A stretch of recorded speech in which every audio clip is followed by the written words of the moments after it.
Today, we're jumping straight into semiconductors. They're often called, the 21st century oil. They power everything, smartphones, cars, you name it. And their importance, it's just soaring with AI, IoT, all these new technologies. They're strategic assets now, tied right into national security. Absolutely. You can't overstate the strategic value. I mean, just look at the market caps of the big semiconductor players over the last 5 years. It's explosive growth. Take NVIDIA, for example. Hmm. They're projected to hit somewhere near, what, $3.5 trillion by 2025. Wow. Yeah, and to put that in perspective, that's roughly 15 times Samsung Electronics market cap. 15 times. And TSMC, the big foundry leader, they're closing in on $1 trillion. That's about 4 times Samsung's current valuation. Okay, so that sets the stage, and this brings us right to Samsung. They used to be number one in semiconductor revenue, didn't they? They did for quite a while. A real powerhouse. But their market cap, well, it's fallen way down. As of May 2025, they're ranked something like 56th globally. It's a really stark shift from that dominant position they held. So our mission today is to figure out why. Why is Samsung, with all its history and resources, facing these serious headwinds across its main semiconductor businesses? And what does it mean for their whole super gap strategy? Right, looking beyond just the symptoms to maybe find the deeper reasons. Exactly. So to really understand Samsung's challenges, we need to look at the different parts of their semiconductor business. Let's start with system semiconductors, specifically the Exynos brand, the mobile processors. Okay, Exynos. Well, its decline has been, frankly, pretty rapid. If you go back to 2019, Samsung's global share from mobile APs was decent, around 16%. They were third place, actually ahead of Apple then. Ahead of Apple, wow. Yeah. But by 2021, just 2 years later, that share got cut in half, down to 8%. And fast forward to 2024, it's only 6%. So now they're fifth, way behind MediaTek, who's leading with 40%, Qualcomm at 23%, Apple still strong at 17%, and even China's Unisoc is ahead at 9%. And here's the really telling part, isn't it? Exynos chips aren't even making it into Samsung's own top phones anymore, like the Galaxy S23 series. That used Qualcomm's Snapdragon chips everywhere, globally, which broke a decade-long tradition. They used to split regions between Exynos and Snapdragon. That's right. The reason cited was overheating problems with the Exynos 2200 chip. That's a pretty fundamental issue. It really signals problems in execution, doesn't it? And it's not just the flagships either. I've heard even their mid-range phones, the Galaxy A series, are using more MediaTek chips now. That's true. It shows a problem isn't isolated. And what's really fascinating here, and quite symbolic, is the break with Google. Remember the Google Pixels 6 and 7? They used those Tensor chips that were co-developed with Samsung. Right, based on Exynos architecture. Exactly. Using Samsung's 5-nanometer and 4-nanometer processes. But now, for the upcoming Pixel 10 series, Google's making a big shift. They're moving the actual chip production, the AP production, over to TSMC. And they're going to use MediaTek's 5G modem, not Samsung's Exynos modem. Ouch. So that's a major client basically walking away, a partner even. It really is. It signifies a serious loss of confidence from a key partner. That's a huge blow for their system LSI division. So was it just the overheating, or is it something, deeper strategically with Exynos? I think it's probably a mix, but fundamentally it points to maybe a lack of consistent leading-edge execution.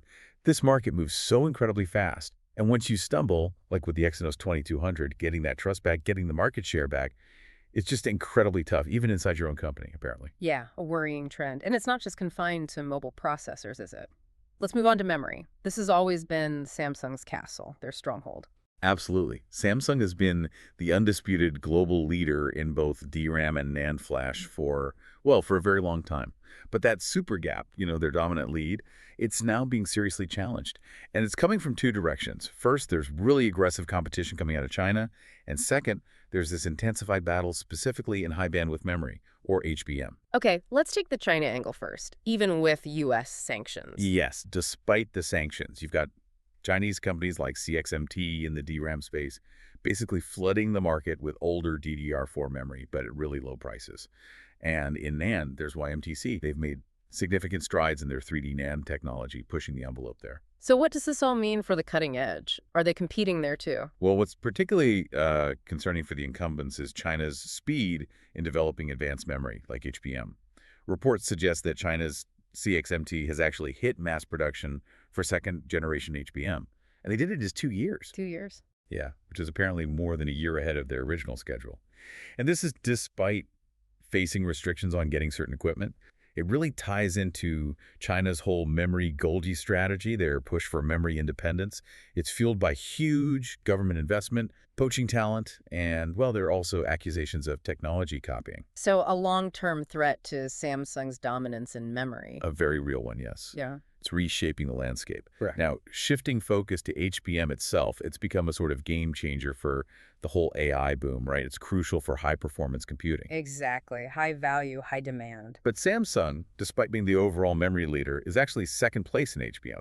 They're behind SK Hynix. If you look at the 2024 market share figures, SK Hynix had about 52.5%, Samsung was at 42.4%, and Micron was a distant third with around 5%. Okay, so SK Hynix is leading, but Samsung's still got a big chunk. True, but here's the critical part. SK Hynix absolutely dominates the latest generation, HBM3E. Their share there is reportedly over 70%. 70%. Why such a big gap in the newest tech? Well, the story goes back to 2019. Samsung apparently dissolved its dedicated HBM development team. They sort of folded it back into the broader DRAM operations. Yeah. And that slowed down their focused investment in HBM. Meanwhile, SK Hynix did the opposite. They doubled down, and crucially, they partnered very closely with NVIDIA. So SK Hynix basically cornered the market for a while. For instance, they supplied almost all the HBM3 memory for NVIDIA's incredibly successful H100 GPUs back in 2023. Wow. Dissolving the team. That sounds like a major strategic blunder in retrospect. Was it just cost-cutting, or did they misread the market? It seems like they viewed HBM as maybe just an extension of DRAM rather than the completely distinct high-value market it was becoming, especially with AI taking off. SK Hynix saw it differently, invested heavily, built those deep technical ties with NVIDIA. A classic case of maybe short-term thinking hurting long-term prospects. It certainly looks that way. And we're seeing the consequences play out with customers too. Look at Google again. They used Samsung's HBM2 for their earlier TPU V5P AI chips. But now, for their new TPU V7P, they're reportedly planning to source the next-gen HBM3E from Micron. From Micron, not even SK Hynix or Samsung, another big client shifting away. Exactly. It shows the competition is fierce, and loyalty is tied to who has the best, most reliable tech right now. Okay, so troubles in Exynos, challenges mounting in their memory stronghold. What about third leg, the foundry business? Manufacturing chips for other companies. Samsung's number 2 globally, but... But the gap with number 1, TSMC, is just massive. You're absolutely right. While Samsung holds the number 2 spot, TSMC completely dominates, especially at the leading edge. We're talking about the most advanced processes, like 7 nanometers and below. In that critical segment, estimates put TSMC's market share at around 75%. Samsung's share, it's down in the single digits. 75% versus single digits, that's not really a competition at the moment, is it? It's dominance. And if you look at the overall foundry market share, say for Q3 2024, TSMC had a staggering 65%.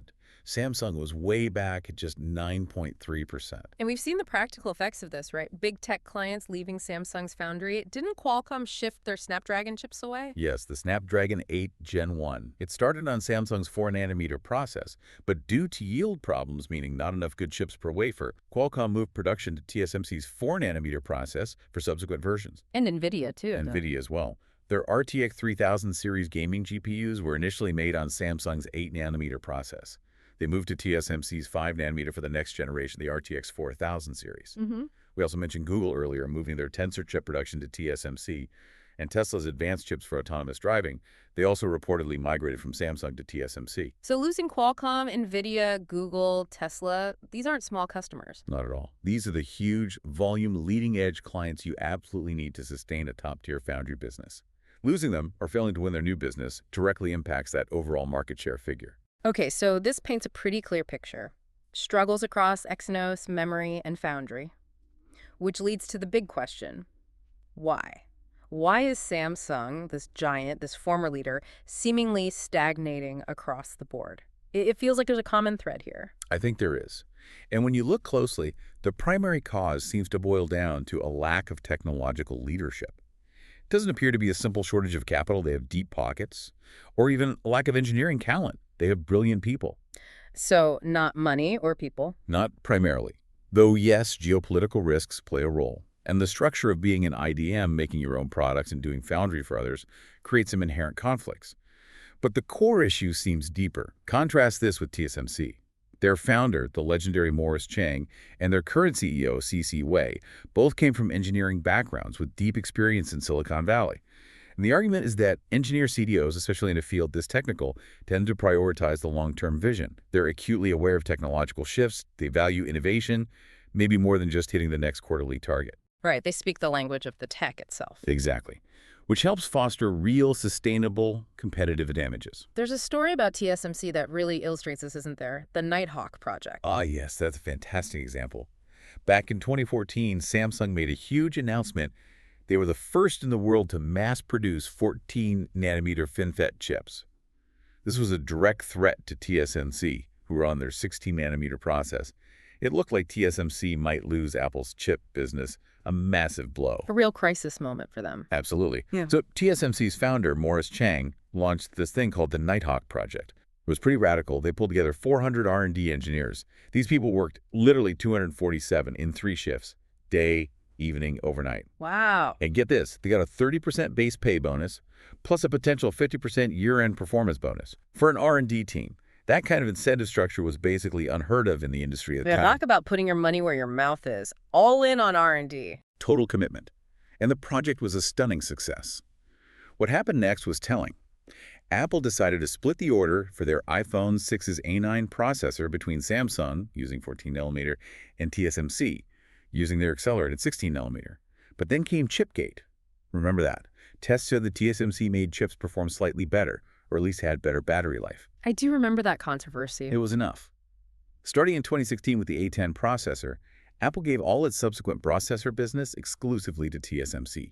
It was a complete turnaround, a perfect success for the Nighthawk project and TSMC's engineering focus. That's incredible, a direct result of that focused, leadership-driven R&D push. Precisely. Now contrast that with Samsung's internal culture around the same sort of period.